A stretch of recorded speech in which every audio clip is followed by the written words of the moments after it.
Hello and welcome to another Warcraft 3 audio commentary. This is going to be end up being an orc versus orc. I can't remember if I was random or not, but I might have been orc.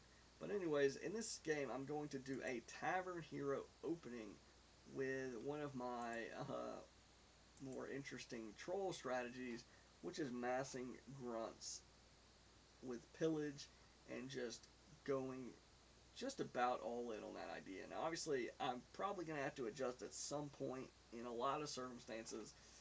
Um, but yeah, the idea is just to overwhelm them with too many units for them to really realistically deal with. Now, obviously, against certain races, this is going to be less effective. It's probably most effective against elf for two reasons. One is it's pretty common for elf to go for archers first. And archers are very, very vulnerable to mass grunts, and they are very, very vulnerable to basically any hero that orc can or is likely to get.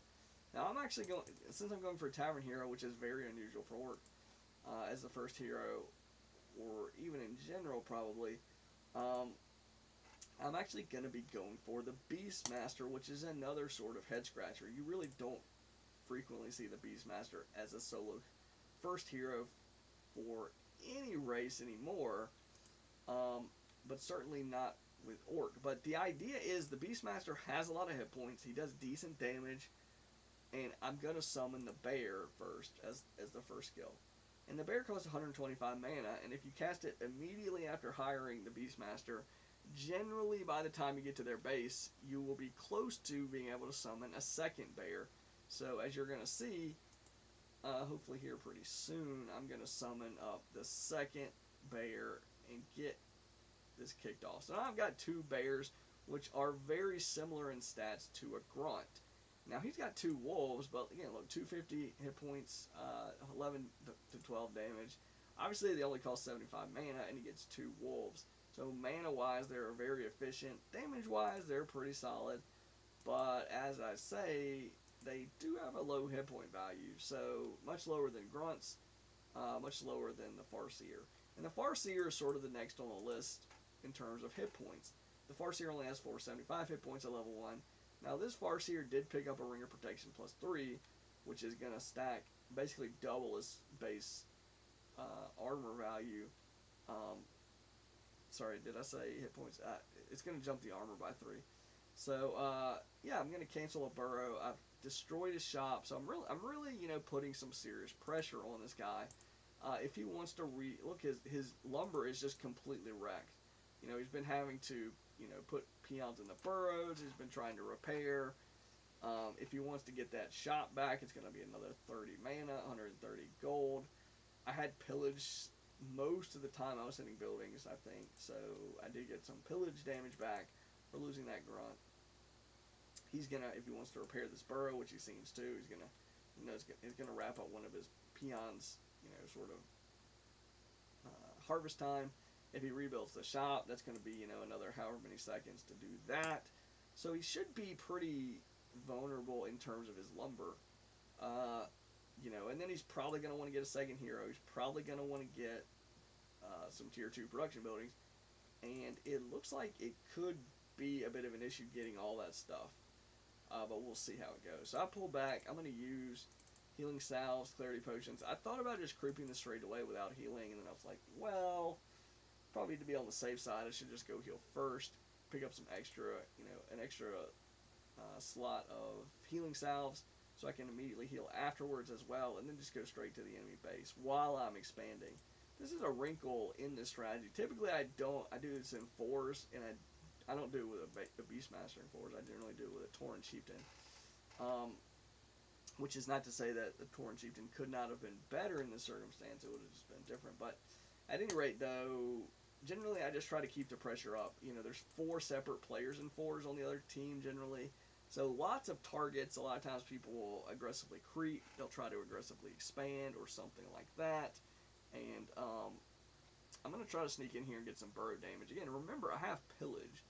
So, all the time that I spend focusing these buildings is going to be good in terms of pillage. If he actually loses these burrows, it's going to be great in terms of supply blocking him and really messing up his tech. as the game draws past like maybe 7 or 8 minutes, you start running into the issue of mass grunts could potentially be hard countered by something, or sort of countered by something like mass wind riders, some spirit walkers, raiders, and a Kodo beast can make it a little bit tricky. Even just the second hero is gonna change the dynamic a bit. Um, Other races have other casters, air units, etc. There are counters to grunts, of course. Um, so that's an issue. But if you continually force the opponent to rebuild, in this case, burrows, his shop, you sort of force him or get him to put peons in the burrows that are harvesting lumber. That is really going to royally ruin his economy, his wood income. So, he's got about 257 lumber now, but even after he produces this burrow, he's going to be supply blocked at 30. He's got 34 food right now, so he's got to get at least 40 food supply before he can even build anything. So it doesn't really actually matter too much if he has a bestiary. Until he gets those burrows up, he's not going to be able to produce anything as far as combat units. So yeah, that's his sort of problem right now. In the meantime, I'm getting my expansion. It has not finished yet, so it hasn't paid itself off, not even close.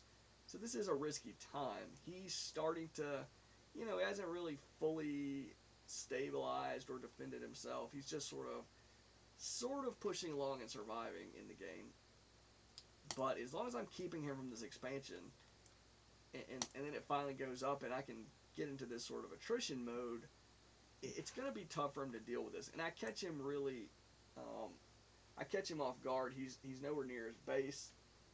He doesn't look like he wants to town portal or even use a speed scroll, which is a big question mark. Like I cancel a bestiary.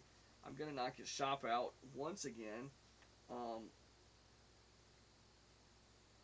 So he's just losing stuff over and over, and I have no clue how much pillage gold I've received back, but it must be a decent chunk of extra gold. So now I'm just gonna run. I actually, looking back, I realize I do have the bigger army, but also do have this expansion that's just getting off the ground. So while I probably could just grind him down, I don't really think that's the most effective use of my army right now. I would much rather actually just lead him on sort of a ring around the rosy for a moment, and then maybe peel off and he loses track of me for a bit, and then I just get back to his base. I've got a speed scroll. I can swing around and maybe catch him trying to build another bestiary, catch him trying to rebuild his voodoo lounge, or ideally get to those burrows, those juicy burrows and peons, and getting those kills. His grunts have a lot of hit points, so 800 hit points actually. He's got the upgrade, the Berserker Strength upgrade. So yeah, he's gonna be in decent. He's not gonna be in a good shape to beat me, but just grunts against grunts, that's not really the asymmetric sort of advantage that I'm looking for. I want to go for the vulnerable, things, and the burrows actually have less hit points than the grunts. So, and their armor type is actually the same. Now, burrows do have 5 base armor, which is a massive, 23% damage reduction. So, in terms of effective hit points, they're probably not super vulnerable. I mean, much more vulnerable than the grunts. But one burrow is affording him the ability to build. It gives him 10 food, which if you convert that to grunt availability, that's going to give him the potential to get 3 grunts possibly. Or some other combo, like Kodo Beast and 2 grunts or something like that.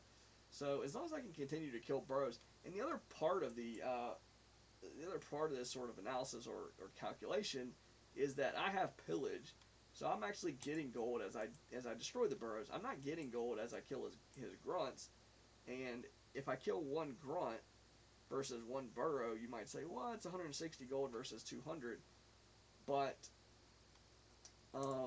like I said, a burrow allows him to build, possibly 3 grunts. So, or some kind of mixture of units and stuff. So, and also the burrows cost lumber. They cost 40 lumber. So, lumber is generally a little bit slower to harvest than gold. unless you have like a shredder, but a shredder is very costly, so it functions as like 4 workers. So uh, I think in terms of the harvest rate, but yeah. So the main point is it's a pretty big blow to him to lose either grunts or burrows. Um,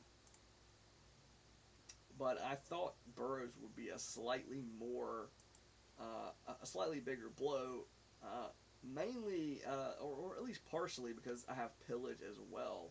So so yeah, if his grunts are out of position, then you know it's I'm going to be in good shape just fighting his burrows.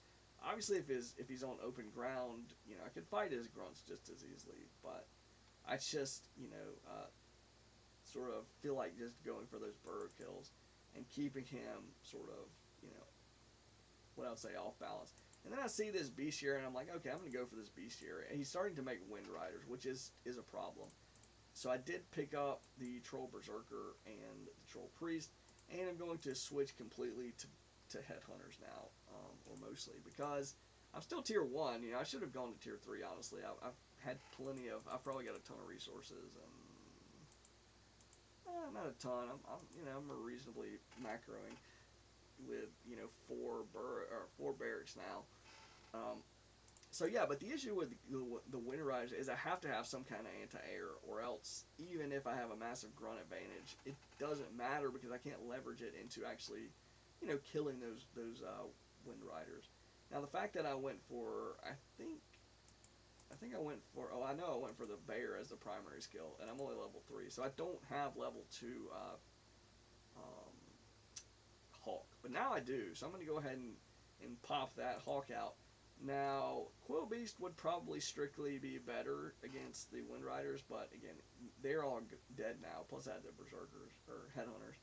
So, I think I'm gonna Actually, I think he wakes these creeps up, which is interesting.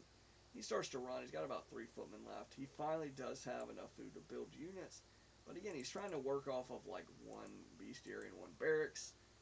He's probably just been completely out of it, you know, trying to figure something out. And now I've got level 5. Now I've got level 3 super mega bears. So you're gonna see some insane mega bears. And meanwhile, this Thunderhawk is just, you know, dropping some serious DPS on his grunt. I didn't actually get that kill, I don't think, but the grunt is gone regardless. He's got 2 units, and I have got like probably 70 food, 81 food actually. Wow.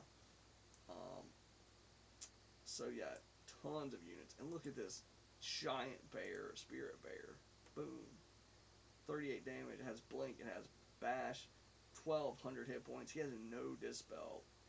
He is gonna have trouble with this beast, and there's gonna be another one soon enough.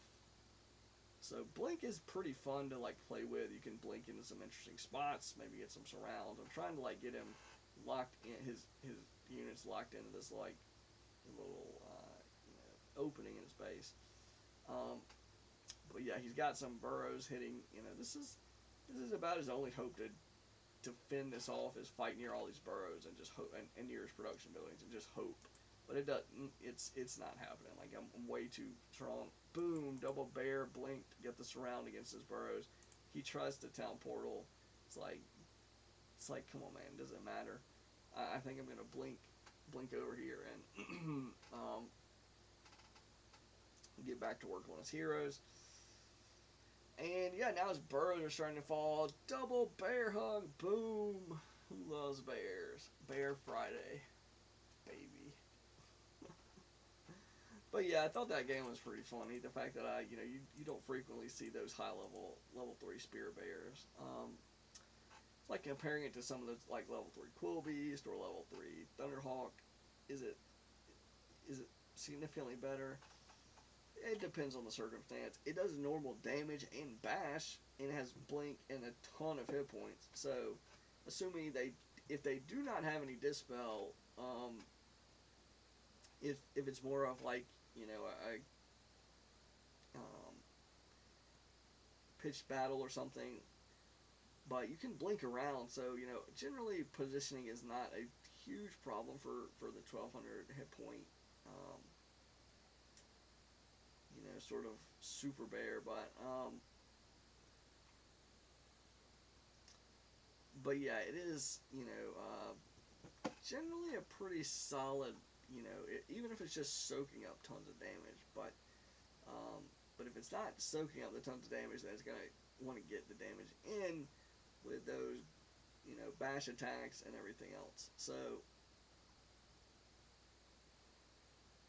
yeah, we can look at the sort of the unit count. Largest army 81 for me was at 49, which means he never went over upkeep.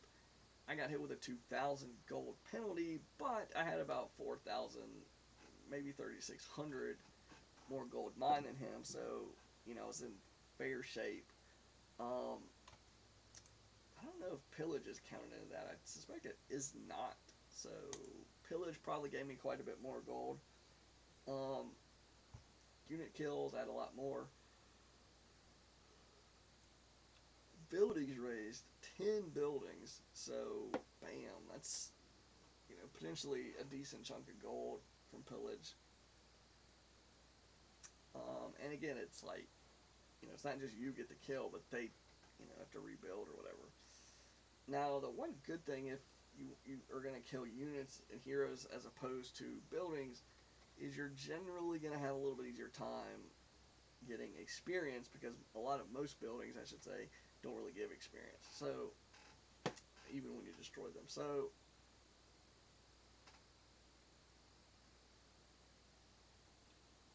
it's a little bit an interesting spot, but I wouldn't really um, recommend this to like somebody trying to win like a big huge tournament. Obviously, if you're a pro level player, you could probably sort of control this type of strategy better than me, certainly. Now, you might not have quite as much practice at the specific strategy as me, but even that's up in the air, honestly. The pros play a lot as far as I ever sort of understood or heard. Heard is probably the more appropriate, because I never really actually saw uh, any kind of like day in the life of a pro gamer. I don't think I've seen anything like that. But yeah, I don't think unless you're like one of a handful of people, you know um, you probably are like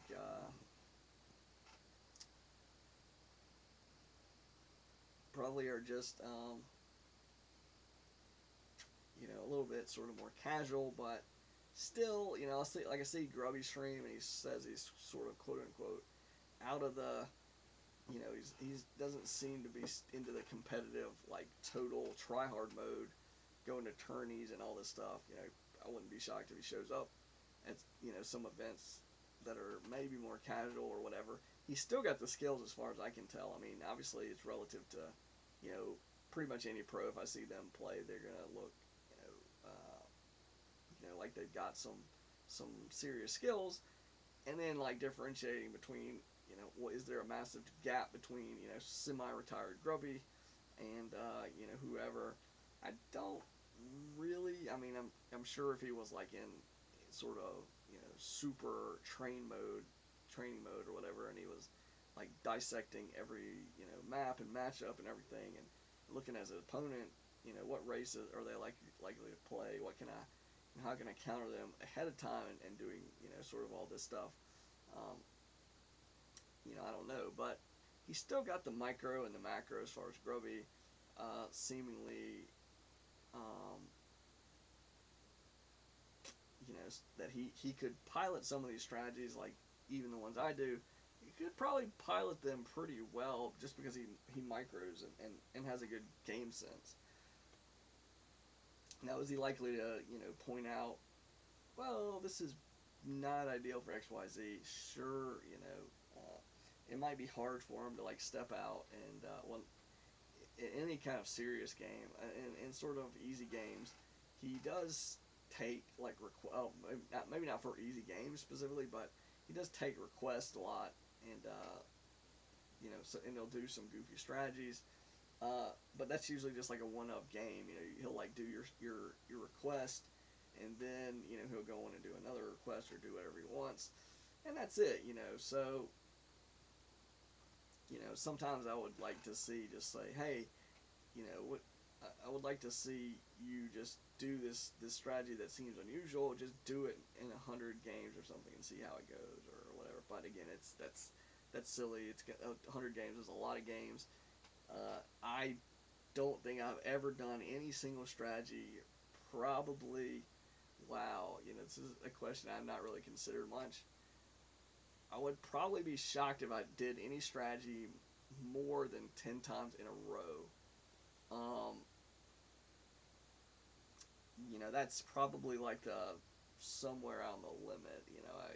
Like I said, I would be surprised, um, because especially these days, I like to play random sometimes, or just switch the races in and out on a whim. Play a lot of fours. Over the years, I've played like 1v1, 2v2, 3v3. I didn't really go too much into free for all. It always sort of bothered me, at least before, when they had like the free for all ladder, the names weren't like anonymous or whatever in the game. It wasn't just like player 1, 2, 3, whatever. So it made it a little bit easier to like team up and collude or whatever you want to call it. And I didn't, whether that was explicit or not, a lot of times it didn't really make much difference in terms of how fun the game was. It's like, oh, I accidentally got attacked by 2 or 3 people at the same time in different places. Like, whoop-dee, that's super fun. Whether or not they meant to do it, and it was like a total team-up job or not, it does make it different. It's just part of free-for-all. Everybody's operating with incomplete information. And even if they if they had incomplete information, it would probably happen a lot still, because people, they want to go for those easy kills, easy knocking players out that could potentially be a threat later. I think that's a big part of it. Get in shots when you can, and roll from there. And if you completely knock somebody out, well, that's one less person that can win besides yourself. So yeah, it's just but it frustrated me. Like I could feel like I was doing real well, but it's like, if 2 or 3 people attack you at the same time, or relatively closely in time, uh, a lot of times it's just you are going to struggle to fend that off. So plus the games last like seemingly way longer, like 40, a lot of times like 30 minutes plus, 35, 40, sometimes an hour, sometimes even longer. And it's like, that's a lot of time for a single game that you have not a great chance to win, because it's free for all. Like, you'd have to be like very, very strong at the format. And I like some of it is I just haven't played a lot, but some of the other part is like, I don't, it's like I understand the strategic concepts, and creep and expand, and try to manipulate, or not manipulate, but avoid upkeep penalties, and etc. Um, it's not that I don't have a seemingly decent overall grasp of a lot of those concepts, but yeah, I don't know. I mean, some of it, it's in some ways it is appealing. Like, be the last man standing. It's different. It's a lot more variety. It's like, and it's also, while there is some luck factor involved, as nearly every game of Warcraft 3 of all time, arguably, it it is all on your performance. Well, obviously, your performance is also contrasted with the opponent's, and a number of other factors. Like I say, they're somewhat to chance, but you don't have to rely on like 2, 3, or one other person on your team. It's just you're making decisions, and the results of those decisions are going to go one way or the other, and that's it. And if you win, it's a lot of it was on you. Not it's actually totally possible that you played really mediocre, but the enemies all like just fought each other and destroyed each other's economies and let you build up your empire. So it's a different sort of skill set. It seems like a different, like, you know, very different game type, and it never was massively appealing to me. Now with the anonymous like naming system, like player 1, 2, and 3, I like that. I was gonna say it might be good if you disable whispers and like notifications to really clamp down on any potential cheating. Though I guess if people really wanted to cheat, they could still do other stuff, like get get on Skype or some kind of chat program or something and say, "Hey, this is the map. I just found a game. You know,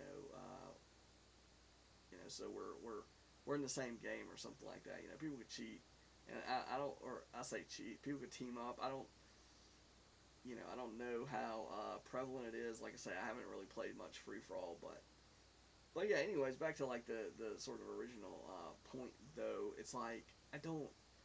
I like the variety, the complexity, the dynamics of Warcraft 3. And a lot of times, if you're going really try hard mode, especially in like solo and even 2v2 games, even to some degree 3v3, a lot of your sort of options are, while they might seem like legitimate possible options, they're not really viable in the majority of context. So you can't just say I'm gonna go mass fairy dragons in every game, or in probably 90% of games. That's gonna be really a bit of a stretch. Um, so so yeah, but and again, I'm not gonna say that massing fairy dragons should be a priority or whatever. It's not even like, it's sort of a funny unit to mass because they're just like these little fairy dragons, like they you would think they wouldn't be scary, but if you have like if you got like 40 of them and with full upgrades, it's maybe a little different. But regardless of all that stuff, though, they're more situational.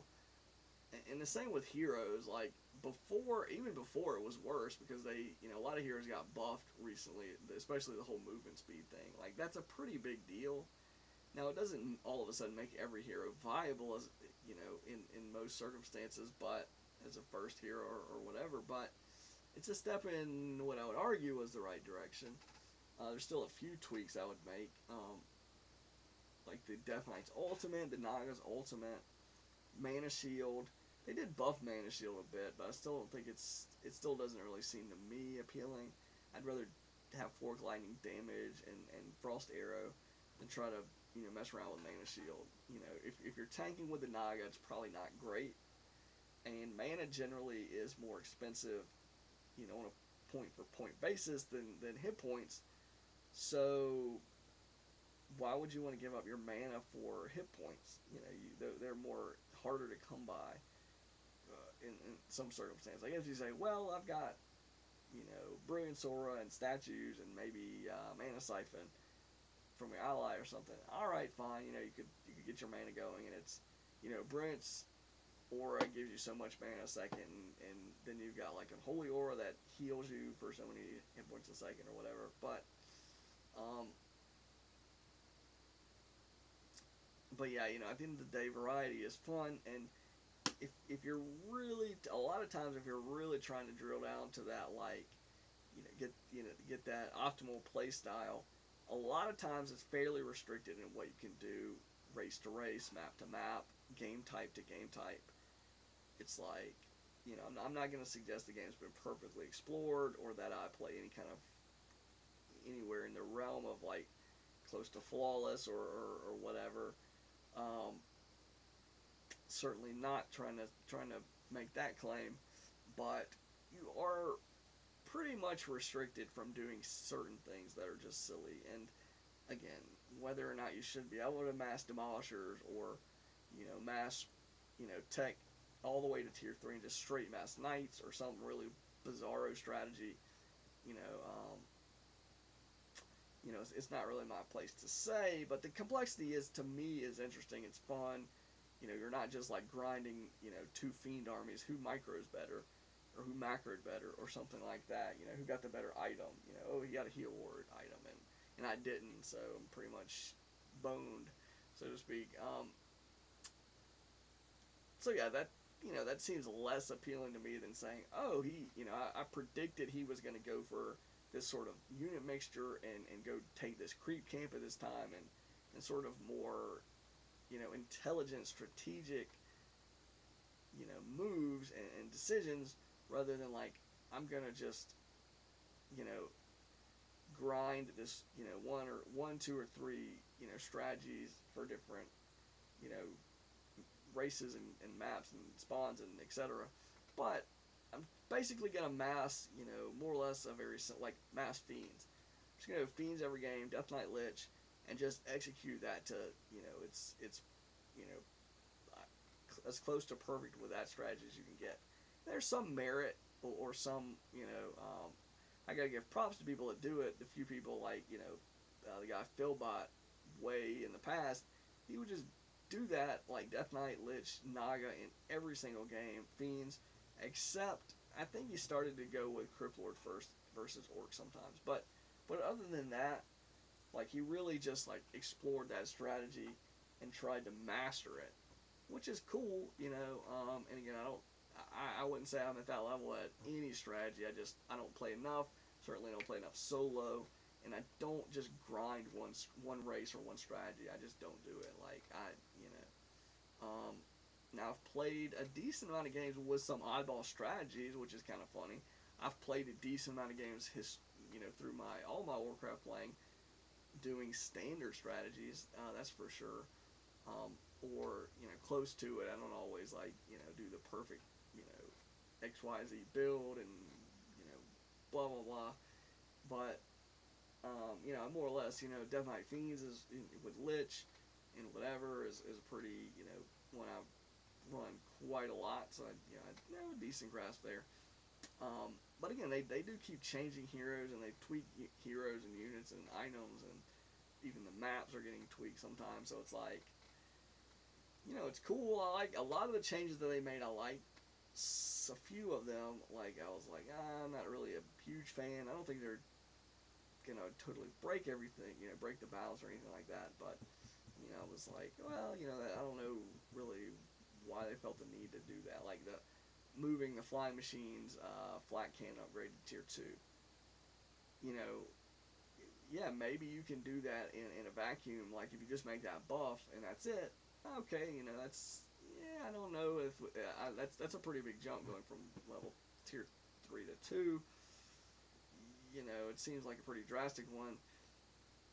But it didn't seem like it'd be that bad, except for they also nerfed Destroyer hit points, Statue hit points, and Frostworm slow duration. But they also made Carrion Swarm and mechanical units, but that sort of, restricts you to mainly trying to counter that with a Dreadlord, which is a little bit, I mean, I like the Dreadlord for sure, but it's, if you don't have a Dreadlord, and then you like, oh, I got level 1 Carrion Swarm, it's like, well, who cares? Because they also buffed the hit points of the flying machines. And then they buffed the gold cost by 10 gold, so it went from 90 to 100. Like, it still was a really strong sort of buff for them. And then they also nerfed the Orb of Corruption, I think. So they nerfed some pretty strong undead stuff. So it's like, well, I get that Mass Destroyers can be troubling. I know the Orb is strong. Frostworms, changing the slow duration, I'm okay with that. But it's like, also doing that and sort of super buffing the flying machines, I think that was trying to accomplish the same goal and just did too much to do it. Like, I, you know, um, your timing window is that much worse for the mass destroyer strategy. Also, honestly, I think they should do, I don't know, maybe not do away with Mana Siphon from the or absorb mana from the destroyers, but I would really just prefer if, like, when you went from statue to destroyer, if it didn't drop the mana to 0 instantly, if it just, like, over time, like the negative mana regeneration rate just would just apply over time, but slowly, like, not slower, but like not just instantly going to 0, just starting with whatever the mana pool was of the statue. seems realistic to me. I don't, for balance purposes, maybe it would be too strong just to not have to go through the micro motions of, you know, click, absorb mana, turn to a destroyer for a different one, and then repeat for every single statue for that strategy. It's like, it just seems like needless complexity. Understand it allows you to like separate, like, okay, pros can do this better than, and again, they're going to be more aware, but certainly even if you're aware, you know, yeah, it's not a very difficult thing, but it does introduce, like I say, complexity as like, what's the big, is it going to totally break the game if I don't have to, like, maybe I get one more extra volley or something with that. I don't know, with the Orb of Corruption or Orb of Annihilation attacks or whatever. But it's like, it just seems a little bit pointless to me to have to go absorb and do. It's like they could leave it, as an option to absorb mana from whatever on your team, but you're losing all the statues mana for. So it's like another cost, arguably. Like you can't morph back into a statue. So, and then the mana's gone anyway. So it's like, why do they really need to lose that mana? Is it like one or two volleys of Orb of Annihilation is so bad? What's like, well, if they really heavily invested in that, and then the other player heavily invested in flying machines with all the upgrades, or tanks with all the upgrades, or even mass towers with like 3 Mason upgrades, rifles, I can go down the list. Even Dragonhawks would probably, actually Dragonhawks wouldn't be able to, unless you had enough to shackle everything. They wouldn't be able to counter just pure an army with fiends or guards to go with the destroyers. Plus, of course, they can be webbed, so that's a bit of an issue against fiends too. But yeah, I thought this game was pretty interesting. I got to see that level 3 bear in action, which you don't frequently see. Always fun. And yeah, until next time, this is going to be ScryMind signing out.